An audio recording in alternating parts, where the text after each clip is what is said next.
ce filet il nous sert à du coup caractériser les peuplements piscicoles des marais d'eau agricole. Et donc c'est un verve double avec, on voit au milieu sous les flotteurs une paradière, donc un filet vertical qui va bloquer les poissons. Épaulée par les membres de la LPO, une équipe de scientifiques de l'INRAE a investi le marais de la Vacherie. L'objectif de cette opération, évaluer le peuplement piscicole de cette réserve naturelle. 21, 22. On va savoir à peu près si on va avoir plus de biomasse d'indigènes, d'espèces locales, ou alors d'espèces introduites ou envahissantes. Également, on va pouvoir faire des stats un peu plus poussées sur des caractérisations de guildes, savoir quelle proportion d'herbivores, de piscivores, d'invertivores on va avoir. Et ça nous permet d'en savoir un petit peu plus sur nos marais d'eau agricole qui sont très méconnus. Jusqu'à présent, les plus gros suivis ont été réalisés dans les estuaires, les présalés ou bien encore dans les lacs, mais rarement dans les marais doux comme celui-ci. 2,6.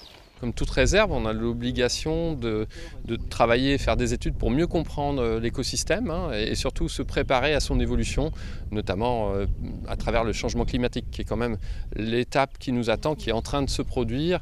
Il faut se préparer à quelle gestion mener pour s'adapter à la fois aux besoins socio-économiques mais aussi aux besoins de la biodiversité. Et une fois capturés, les poissons sont soigneusement comptabilisés, mesurés et pesés.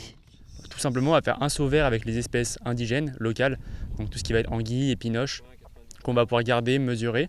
Et derrière, on va faire un seau noir, du coup, avec toutes les espèces invasives exotiques, envahissantes, notamment poisson-chat, gambusiers, goujons, où là, par contre, on va les euthanasier sur place pour pouvoir, du coup, les peser et les mesurer au labo tranquillement ce soir. Voilà, la gambusie.